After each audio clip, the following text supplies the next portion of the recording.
You also mentioned something earlier that's very, very important for leaders to understand. They're no different than the last employee that was hired. They have mental health issues too, and they are not going to be able to guide them out of a funk if they're in a funk themselves.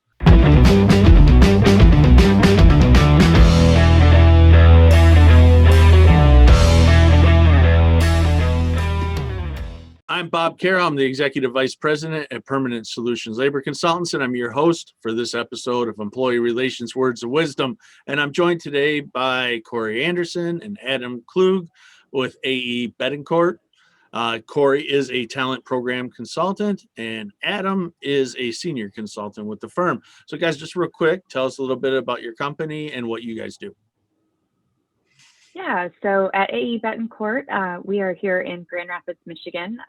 We work to find, select, and retain top talent for employers. A lot of our work is done in recruiting, as that's a huge need in the world right now. But my focus is mainly on performance management, company culture, employee engagement, those types of things, a little bit more on the employee side after they've already been with an organization. Adam, take it away. I started with AEBetancourt a little over 2.5 years ago, and I worked on a lot of the day-to-day recruiting needs of our clients that we had at the time. And now moved in more of a position where I'm talking with clients one-on-one and figuring out what that talent strategy is for the rest of the year. How are they going to accomplish those goals that they do need to. So it's been a fun and exciting time for us, for sure. Well, it's great to have you guys on, and we have a pretty deep subject today. We're going to talk about mental health, and let's just dive right into it. You guys deal with candidates all the time, and I know that you're trying to fit the best cultural needs with your clients. And when you're talking to your candidates, are they talking about their mental health in this time that we're in? I mean, we're in 2021 now, still dealing with a COVID virus, still dealing with a whole lot of things. Are they talking to you guys about that, and what are they saying? Yeah, they actually are. People, I think, are being a little bit more open than they had been previously to discussing these types of things. We've seen that a lot in the media as well. When COVID started, I think our engagement with candidates went up 50%. We started seeing people that were actively employed, so not people that had lost their jobs or been laid off or furloughed, but actively employed, seeking us out to speak with us about new opportunities. The number one reason that we heard is that they didn't like how their employer handled COVID. The communication wasn't there. They weren't ready for the remote work switch. Things were chaotic, and their employer didn't seem to take them and their feelings into account. And this caused them to seek new opportunities, which we know is a huge cost to an organization. And so it's just something that we've kind of kept a pulse on now, almost a year out from this beginning. We're still seeing and hearing these same things. So it really is, it's costing a lot of money in the workplace right now. Yeah. And I would kind of piggyback on that, Cori. I mean, from the client perspective too, or just business perspective, how do you plan for the unexpected, or how do you plan for the unplanned too? So, a lot of the reasons why, candidates are, kind of frustrated, or just employees out there too, is like you said too, because they didn't know what to do with it, how to adapt and overcome it. We did see a few of those companies that were better than others, but at the same time too, it's a trickle down effect, and especially not only to their own employees, but when they're looking to hire, okay, how do they go about hiring that candidate, and just, what that candidate is saying, when they get into the interview process, hey, are they doing everything remote? Are they going in person? Am I going to be working full-time remote? I'm going to be working in person. That can cause, some anxiety within a candidate's head, just that hiring process alone, and what the onboarding process could be like too, and kind of take that all the way back into recruiting. There's a lot of, unanswered questions that, people are trying to figure out, which I think causes the most stress. And you can't plan for, your day or what your week or what your next job is going to be. That ultimately causes a lot of stress too. So, people are stressed out and, have that anxiety in them for sure. I think we're all feeling a little bit of stress. But you kind of segued into where I wanted to go next, and that's how employers are dealing with mental health from a recruiting perspective and hiring perspective. I mean, that's certainly a big challenge for an employer, especially knowing that somebody's dealing with these type of issues. But they can get themselves in a little bit of trouble too if they're not careful, right? Yeah. Absolutely. With employers, we've actually started asking when we engage with a client, we ask how their company handled COVID-19 because it's just such a common question that we're getting from candidates. They need that reassurance that the company handled or has a plan in place. And so I think for an employer, one of the biggest things, that we can say, I know it changes, I know it's fluid, but have a plan and communicate that plan. Don't just have one plan, have 2 or 3 because something's going to change. So let's have a plan B, let's have a plan C. If, like Michigan has been opened and closed a few times, and just not knowing where you're going to be or if your kids are going to be back in school or, if your company is going to remain open, these questions that are in our heads are, those are the things that are going to keep us up at night. And so having a clear plan to communicate, I think, is the biggest thing that an employer can do, and also what candidates have been wanting to see. Yeah. And I think go on top of that too, I think there's an opportunity, what we've seen for a lot of employers out there too, to grasp, I think, a bigger candidate pool and a bigger candidate market with, if a company or organization had to reduce its staff, okay, now, are they building back up? Okay, what do they really want to grow with? What does that look like? Can they have employees work remote now? Or, can they have a flexible work schedule? It doesn't always come down to that, but that's a huge thing that we're talking with our clients about on our end. And, that's a huge opportunity for them right now, especially in the pandemic. Look at your hiring processes. Are they good, bad, ugly? Where are they at? And then does it give them a chance to diversify, the candidate pool, the talent market out there, put different initiatives in too. So I think, although everything that's going on is bad right now, but always think within chaos, within challenges, there's a lot of opportunity within it too. So I think right now, especially with hiring processes, what that looks like and just candidates out there, it's a lot of opportunity for just companies to kind of rework that and kind of think outside the box a little bit too. Adam, it's almost like we pre-wrote some questions to talk about today because you just segued into the next one, right? But it's good stuff though, because what I want to know, and I think people want to know, is what are some of the unique things that you see employers doing to help? Yeah, if you mind, Cori, I'll kind of take this one head up at first, but yeah. I think, for a lot of companies that they really have like a hard to find role or really niche role, they're not just looking at maybe their own certain market, that they're looking for that person. Now that, maybe some jobs, maybe there's some service roles that you can work remote, they're looking in, okay, hey, we can hire this person anywhere across the US. Let's find the best of the best talent out there in all these different markets. And let's bring that in, because as long as we communicate what Cori was saying earlier, as long as we communicate that correctly and we have all the process procedures in place from our team, they can do that. So that's definitely been a unique thing. And I would say, other than that too, is looking at, especially, what's gone on just in our world, not only in the pandemic, but a lot of, the issues around diversity, equity, inclusion too, to be that such a focal point, in the everyday media and the everyday lives, but also companies are looking at that too. And so there's been, I feel like now, and Cori, you could probably hit on it more, but there's been a lot of more initiatives to kind of put that diversity, equity, inclusion in place, from just like a candidate perspective, hiring perspective too. And I know you've been helping out a lot on that as well. So. Yeah. We like to call it the second pandemic that's happening right now. So not only are we dealing with a global pandemic, but then we also are dealing with, our country's racism and just bringing up a ton of, really difficult things to talk about. And, with that, we have to think about emotional labor, I think, is something that employers don't always,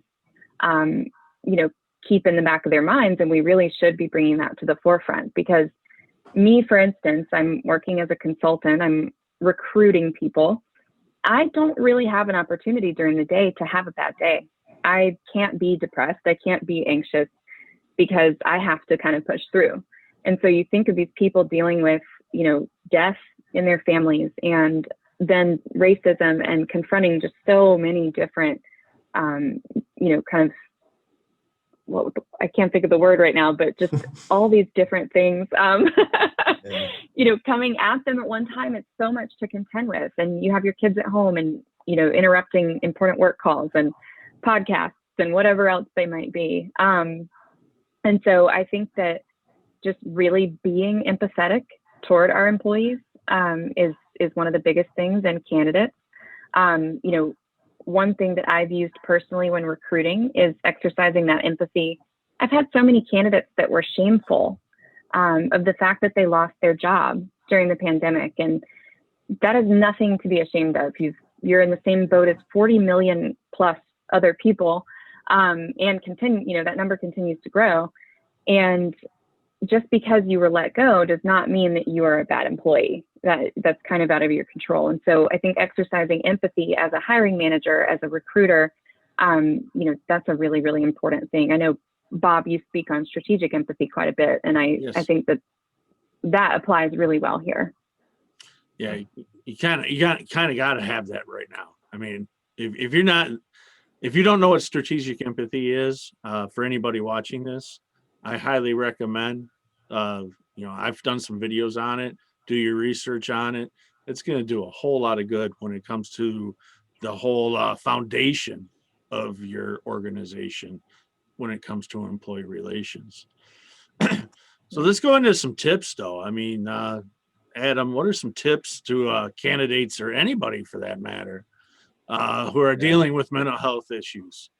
Yeah, I think, and I've talked with our team about this. Me and Cori kind of talked one-on-one with it. A few different things I've done just personally, and I've talked with other people about, is I've stopped saying, I'm busy, right? Because if you say you're busy or I'm busy, everyone has a busy schedule. But if you say that to a person, if I say it to Cori right now, she might think, oh, well, I'm just too busy for her, and I'm kind of ignoring her. And so, simple thing that I've been doing is like, hey, thank you for being patient with me.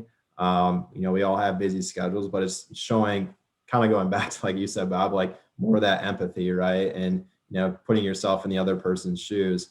And that's just one really, really small nugget, but also too, I think, and, Cori and I have talked about this, but really if you're working in a virtual remote environment, it's easy to plan back-to-back meetings and have meetings stacked up on top of each other. So do you really give yourself time and day, to breathe, essentially? Like, put yourself in your shoes. If you're driving to a meeting, would you get there back to back, or would you at least have a 30-minute window? Or, are you giving yourself lunch? Are you still operating the same way you would be before the pandemic? What does that look like? And is that causing stress to your everyday life? And then also, I mean, personally, I think there's a lot of things, there's a lot of stigmas against therapists, and there shouldn't be that way either. Recommend anyone that wants to see or just have that unbiased opinion. I'm going through that right now, where I'm trying to find essentially a mentor, right? Where it's not personal, it's not work, it's not family, it's not my, friends or anything like that. I just want a third party that I can talk to just about, everyday life, that's someone that's more established than me too, that I can have that conversation with, and just bounce ideas off like that. Because, the last place I want someone to be in, any family and friends, is they don't have anyone to turn to or to talk to. And so, I think, having a mentor, showing that empathy, and, seeking out help, asking for advice, sounds really common sense, but, does that, everyday person do that? I don't know. So, it's kind of just breaking down, I think for myself, breaking down those walls, and, it's figuring, hey, we're all on the same playing level, we're all in the same boat, how can we help each other out, or what's the best way to essentially help yourself out too? Cori, I'm not sure if you have anything to add. Yeah. I think that's great. What you're mentioning, Adam, you can't pour from an empty cup. And so if I can't take care of myself first, I can't take care of my team, my employees, my clients, my candidates, whoever it might be. And so taking that time for yourself is really important, and setting boundaries. So, we mentioned not saying I'm too busy, but I think one good practice is saying good morning and good night to your colleagues. That kind of sets a tone, right? If I say good night and then you're reaching out to me afterward, I've set the boundary that I might not respond because I've closed down for the evening. I have this door behind me here, and I love to close that door at the end of the day and go sit in my living room, right behind it. But setting boundaries has been important for me. I also think that the commute time that Adam mentioned, we're scheduling ourselves back to back. We're working on average. SHRM says people are working 28 extra hours a month. That's so much extra time that you're not spending with your family. And it's just because you don't have a commute. You're not taking a lunch break. You're sitting in this chair, and it's really easy to let time just kind of pass, right?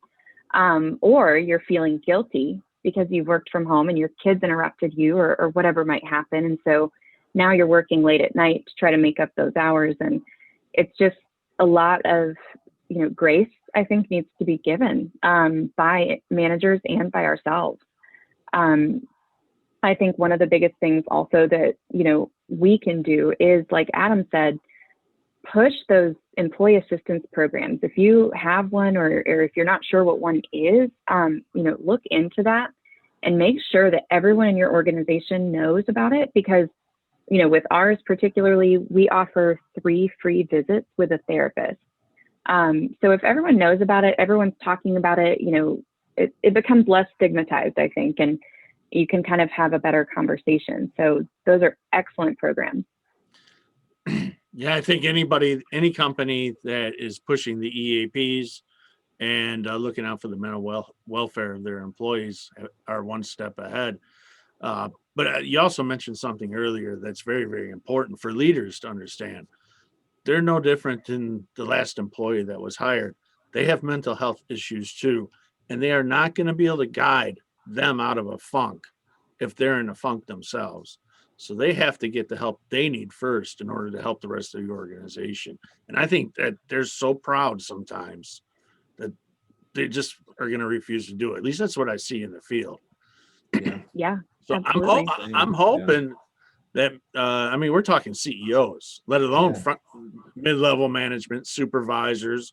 And if their mental health isn't right there, and they're not able to make judgments and be empathetic with employees, good luck keeping employees on the job, right? Yeah. Right. Turnover is going to go high. Productivity is going to sink. Service levels are going to sink. It just has a domino effect. And I really think that we need more awareness in the workplace. We talk about what we're going through outside of the workplace, but having been on location in so many places since COVID hit, I can see the drug use. I can see the depression. I've talked to employees about suicidal ideations. It's very, very serious. And I hope people watch this and they take this serious. Anything else that you guys want to hit on before we wrap up? Yeah, just want to talk a little bit about, creating connection with employees and candidates. We have to remember, and I kind of am thankful for the pandemic for doing this. We're humans, and the pandemic has reminded us of that. And so I do have a dog that was making noise during this call. Adam there could be a child that runs in the background or something like that, and we just have to roll with it. I do have a funny little anecdote. I was recruiting for a chief operating officer, so very high level position, very experienced position, very formal interview. And we are, sitting on the call together, and a child runs in and says, "Daddy, can you help me poop?" And the man turns just blood red, and he's horrified. I'm apologizing over and over. And I'm like, go deal with it. That's your kid. Your kid has to go to the bathroom. That's what they do. Just go do it and come back. And, I think that's another thing where empathy is, put yourself in his shoes. He was mortified, but it wasn't a big deal. And it made him more human, and we could laugh about it at the end of it. And so, whatever connection it is, just kind of roll with it. Learn more about people. I asked her name, how old she was, stuff like that when he came back. And it turned into a conversation and not something that should be inducing anxiety. Yeah. And I think it's just that, I've, either talking with candidates or talk with clients where it's, I've caught yourself in situations hey, you'll talk about business, you talk about what's going on, but either it usually happens at the end of the conversation. It's like, hey, how are you, like personally, how are you doing? I've had candidates ask me that, I have clients ask that, and I've been asking the same thing too. It's kind of, hey, we know what we're doing, trying to run a business and do that. Everyone understands, but at the same time, hey, how does that person, like Cori, you mentioned, and Bob, you mentioned, how to feel at a personal level, how can you build that connection too?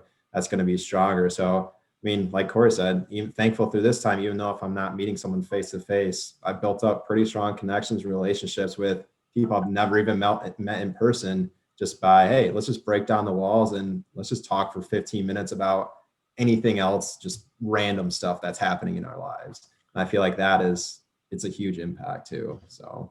Yeah, and I think I want to end with this because you think about people working from home. We did a lot talking about people working from home here, right? Yeah. But people are also working in the factories, in the healthcare centers. Exactly.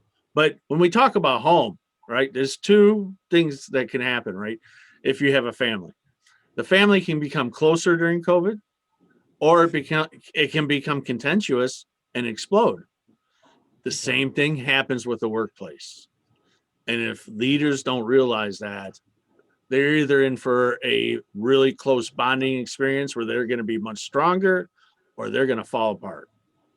Yeah, exactly. So yeah, no, I totally 100% agree with that. And I mean, yeah, the last final note for me is just thanks for having us on, Bob. It's just an important topic to talk about too. So, yeah, appreciate you having us on and talking about it. So. I agree. And Cori, Absolutely. Great having you on. Adam, great having you on. And you're right. This is a very, very important topic. Last thing anybody wants is tragedy in the workplace.